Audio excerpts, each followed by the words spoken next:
नमस्कार। चर्चे के बाद यूट्यूब चैनल में फिर से एक बार आपका स्वागत है। मैं शिवजी यादव। हर रोज़ की बात इस आज के दिन भी मैं एक राजनीतिक ज्वलंत मुद्दों पे लेके बैठा हूँ और आज का ज्वलंत मुद्दा बहुत विकराल है क्योंकि लोकसभा का चुनाव 2 चरणों का चुनाव आज बीत गया है। 2 चरणों का चुनाव बीतने के बाद ये देश का सबसे बड़ा चुनाव माना जाता है और देश की सबसे बड़ी पार्टी है कांग्रेस पार्टी। राज्य में अपना समाजवादी पार्टी और बहुजन समाज पार्टी है।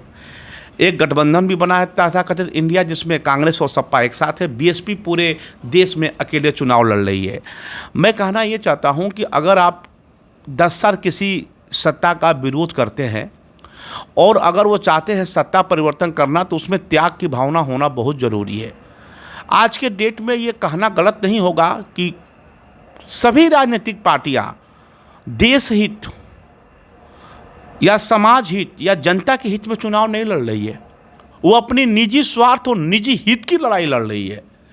या यूँ कह लिया जाए कि उनकी जो तथाकथित पार्टी है वो एक प्राइवेट लिमिटेड कंपनी है और उसको बचाए रखने के लिए अस्तित्व की लड़ाई लड़ रही है। ये कतई कहना गलत नहीं होगा।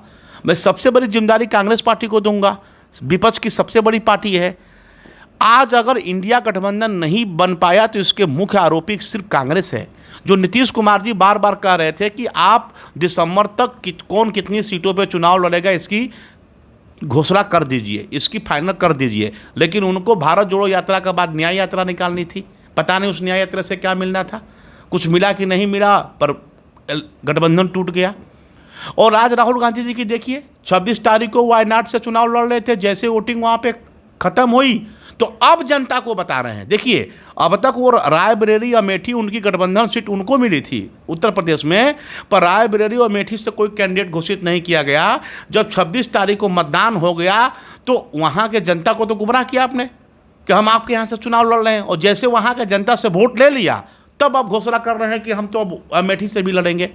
तो ये कहाँ से देशभक्ति है? कहाँ से आप मोदी जी को हराना चाहते हैं? आप तो अपने को सेटल कर रहे हैं ना कि कहाँ से कंफर्टेबल सीट है, हम जीत जाए, हम संसद पहुँच जाएं, हमारी पार्टी के कुछ सांसद बढ़ जाएं।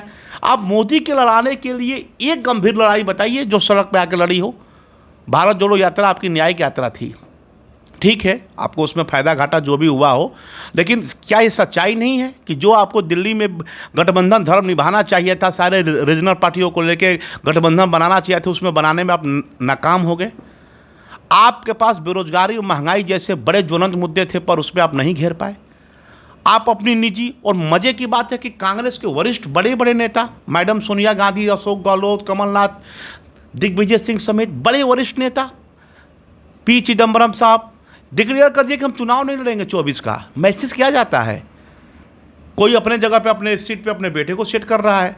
आप अपना बेटा, अपनी पत्नी, अपना परिवार, अपना पार्टी बचा रहे हैं कि देश बचा रहे हैं सर? हाँ, ये आपकी नैतिक जिम्मेदारी नहीं बनती है। आज अगर आपको परिवर्तन करना है तो राजनीति का दूसरा नाम त्याग है। आपने कोई त्याग दिया? सब अपनी सेटिंग में लगे रहे। कोई मोदी को हराने के लिए मुकम्मल तैयारी ही नहीं था आपको, आप लोग के पास। स्टेट में आ जाइए, उत्तर प्रदेश में आ जाइए। उत्तर प्रदेश में सबसे बड़े पार्टी विपक्ष के हैं समाजवादी पार्टी, जिनके सुप्रीमो है माननीय श्री अखिलेश यादव जी। आप लोकसभा का चुनाव हो रहा है ना, आप इनका 1 साल पहले से देखिए कोई उनका भाषण, जो उत्तर प्रदेश का बाहर कोई नेशनल मुद्दों पे ये मोदी जी को घेर रहे होंगे, बीजेपी को घेर रहे होंगे। कोई नेशनल मुद्दा नहीं इनके पास। बजट आया, बजट पे कोई उनकी स्पीच नहीं, बेरोजगारी पे नहीं, महंगाई पे नहीं। ये उत्तर प्रदेश को ही फ्रेमिंग करके केंद्र की राजनीति करते हैं, कभी संभव नहीं है सर। और क्या कमाल की है, उन्होंने उत्तर प्रदेश में 5 यादवों को टिकट दिया। मजे की बात समझिए आप, 5 यादवों को टिकट दिया। अपने समाजवादी पार्टी जो तथाकथित यादव की पार्टी कही जाती है, उसमें 5 यादवों को टिकट दिया। और एक बात बता दूं, वो 5 यादव उनके परिवार के थे। पूरे उत्तर प्रदेश में एक उनको योग्य यादव नहीं मिला जिसको लोकसभा का चुनाव लड़ा सकते थे। 5 यादव को टिकट दिया, 5 उनके घर में। पहला खुद अखिलेश यादव कन्नौज, अच्छा उससे पहले भी तेज प्रताप यादव थे, उनके भतीजे थे, वो भी उनके घर के ही थे। जो कटा भी वो भी उनके घर के थे। दूसरा मैनपुरी, उनकी पत्नी डिम्पल यादव। तीसरा बदाऊं, उनका कजिन है, शिवपाल जी के लड़के हैं आदित्य यादव। चौथा राम गोपाल जी के लड़के हैं अक्षय प्रताप यादव फिरोजाबाद। धर्मेंद्र जी आजमगढ़। पांचों यादव और पांचों उनके घर के, पूरे प्रदेश में और कोई योगी यादव नेता नहीं मिला उनको। वही हाल देख लीजिए बिहार में। आप आरजेडी सबसे बड़ी पार्टी है, मुकेश सहनी को वीआईपी में की गठबंधन में 3 सीटें देती है, लेकिन एक यादव नेता है, जन नेता कहे जाते हैं पप्पू यादव, उनको पूर्णिया सीट छोड़ने को नहीं तैयार था, क्योंकि वो तेजस्वी यादव के एक अच्छे विकल्प बन सकते थे। तो आप कहाँ बीजेपी को हरा रहे हैं? आप तो अपनी बस वर्चस्व की लड़ाई लड़ रहे हैं और चुतिया बना के सभी यादवों का वोट दे रहे हैं। आप किसी यादव को कहाँ आगे बढ़ा रहे हैं? चाहे बिहार में, चाहे यूपी में। क्या खराबी है पप्पू यादव में? क्या दिक्कत है? यही ना कि वो आपका कहना नहीं मानेगा, पोछ नहीं हिलाएगा आपके इशारे पे। आप 3 सीट वीआईपी को दे सकते, 1 सीट पूर्णिया नहीं दे सकते थे आप? क्या हो जाता है अगर वो जीत के संसद पहुंच जाते? तो 5 यादव लड़ाते हो अपने घर में, 1 यादव आपको पूरे प्रदेश में नहीं मिलते हैं। तो आप कहाँ बीजेपी को घेर रहे हैं भाई? आप तो अपना परिवार, अपनी पत्नी, अपना भाई, अपना भतीजा, पहले भतीजे का नाम आता है कन्नौज से, फिर आपका आता है। नेता प्रतिपक्ष आप ही बनेंगे। अच्छा नेता प्रतिपक्ष से फिर आप सांसद थे आजमगढ़ के, वहाँ से इस्तीफा दिए, बीजेपी जीत गई। फिर आप विधानसभा में करहर से विधायक हुए, नेता प्रतिपक्ष हुए। कल आप कन्नौज जीत जाएंगे, मैं मान कर चलता हूँ, तो फिर आपको विधानसभा में नेता प्रतिपक्ष से इस्तीफा देना पड़ेगा। अरे आप अपनी मतलब की प्रोफाइल बढ़ा रहे हैं कि आप अपने समाज की या अपने देश की लड़ाई लड़ रहे हैं भाई। उससे बढ़िया है बहन जी, हर जाति वर्ग में उन्होंने वोट दिया है, ठाकुर ब्राह्मण बनिया मुसलमान सब में। और उन्होंने तो 2 यादव को भी टिकट दिया, बलिया से ललन सिंह यादव को दिया, रायबरेली से ठाकुर प्रसाद यादव को दिया है। रायबरेली जो सोनिया गांधी की सीट है, बलिया से ललन सिंह यादव को दिया है। तो अगर आप लोग अपनी प्राइवेट नेटवर्क कंपनी को सेट करेंगे ना सर, तो बीजेपी और मोदी नहीं हारेंगे। बीजेपी और मोदी को हराने के लिए आप लोग को त्याग देना पड़ेगा और निजी स्वार्थ को छोड़ के जनहित में आके गठबंधन बना के लड़ना होगा। फिलहाल जो ये चुनाव है, मैं मानता हूँ समाजवादी पार्टी कुछ सीटों पे बहुत मजबूत है, जैसे कि कन्नौज, मैनपुरी, बदायूं, फिरोजाबाद, आजमगढ़, जौनपुर, गाजीपुर, घोसी। ये 7-8 सीटें हैं जो जहाँ पे वो मजबूत है। लेकिन लड़ाई 7-8 सीटों की नहीं है ना सर, लड़ाई केंद्र की लड़ रहे हैं ना आप।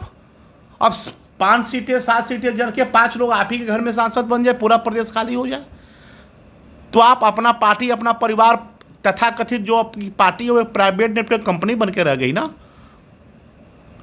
बहन जी। माना कि पूरे देश में एकला चलो के रास्तों पर गई, अकेले चुनाव लड़ रही हैं। सबसे अधिक सीटों पे हमें लगता है बहन जी चुनाव लड़ रही हैं, जो यूपी, बिहार, राजस्थान, झारखंड, हर जगह पे लड़ रही हैं।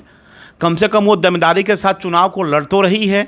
अब ये 24 के 4 जून के नतीजे जो आएंगे उसके बाद पता चलेगा कौन कितने दमखम के साथ लड़ा। लेकिन एक बात तय है सर, ये एकदम तय है कि आप लोग बीजेपी और मोदी को हराने के लिए चुनाव नहीं लड़े हैं, अपनी प्राइवेट नेटवर्क कंपनी को बढ़िया से सेट करने के लिए। नहीं तो वायनाड का चुनाव बीतने के बाद आप अमेठी आते। इसकी ज़्यादा चिंता है आपको कि कैसे सांसद पहुंचे, वायनाड से पहुंचे कि अमेठी से पहले पहुंचे। और एक गलत सरकार सत्ता में आपके चलते आ गई है, कमज़ोर विपक्ष के चलते। जनता तो तैयार बैठी है, आप सर्वे करा लीजिए, जनता तैयार बैठी है इनको उखाड़ फेंकने के लिए। एक मजबूत विकल्प बनकर तो आइए आप लोग आपस में लड़ जा रहे हैं। किसी को परिवार का चिंता, तो किसी को पार्टी का चिंता, तो किसी को पार्टी फंड का चिंता, किसी को अपना निजी हित का चिंता, तो किसी का इस बात का चिंता है कि बेशक मोदी जीत जाए, कोई दूसरा हमारे समाज से नेता ना पैदा हो जाए, पक्ष नहीं तो विपक्ष में हम ही रहे। तो ये निजी हित को जब तक छोड़ के जनहित में अगर आप लोग चुनाव नहीं लड़ेंगे तब तक कभी नहीं सफलता मिलेगा। हमें उम्मीद है आने वाले जो 2 चरण के बाद जो बाकी के चरण 4 बचे हैं, 5 बचे हैं, उन चरणों में जनता जनहित के मुद्दों पे वोट करेगी। जय हिंद, जय भारत।